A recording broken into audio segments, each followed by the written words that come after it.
My name is Dr. Ketra Davenport-King, and I passionately go by Dr. Ketra, and I have been an advocate for domestic violence and sexual violence for now 21 years. What drove me to become an advocate was because of my own personal experience. And it's interesting because when you think about domestic violence, you think of it in such a physical and abusive way, but here recently legislative has just summed it in regards to sexual violence and how that is very tumultuous to the individual who has been a victim. So being a victim of childhood sexual abuse was my story. It is my story on how I became a victim by a family member that was very close to me, that was in my home. And it's interesting because when you have different people that you should trust and different things that you should feel, you don't often think it would be the ones that are dear to you and to your heart. So the abuse started around 5. We was home, and I was, again, around this age, 5, 6 years old, and we was in the room watching TV, Good Times to be exact, because that was the household staple, Good Times. And that's when I began to visually understand the touch, the coercion of asking and doing things that were inappropriate.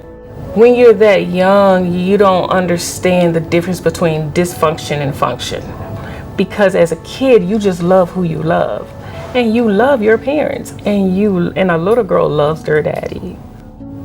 Oh my God, the spiral of holding in any type of abuse become inverted destruction, because you begin to do things and act out in ways that you don't even recognize that you're acting out.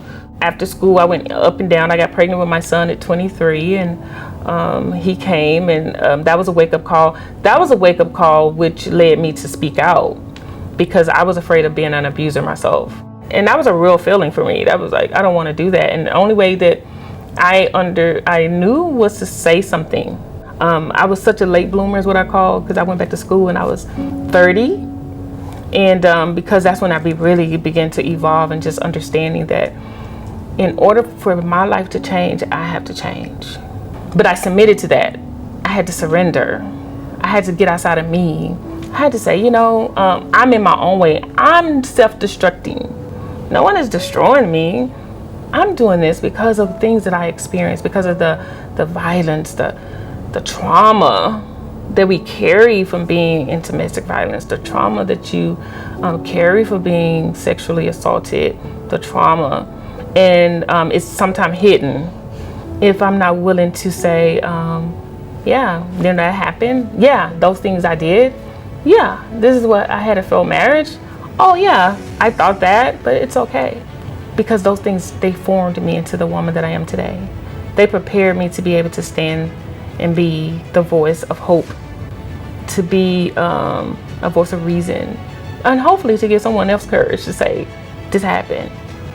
Out of that, Life After Advocacy group formed in 2004. And 21 years later, we're still moving forward. Our mission is to help create spaces and environments, and to do awareness and prevention.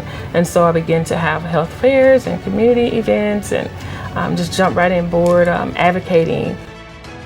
Okay, so Seeing Beyond the Shattered Glass is my story, fiction.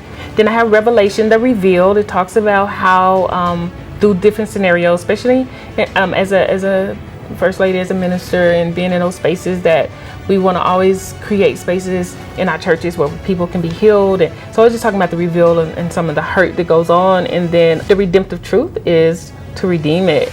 We got to redeem and got to tell the truth. And that's how we become free. At the end of the day, I don't have a callous heart. And that's what I'm very thankful for, that my heart did not harden. Because I feel like if my heart would have hardened, I wouldn't be able to be where I am.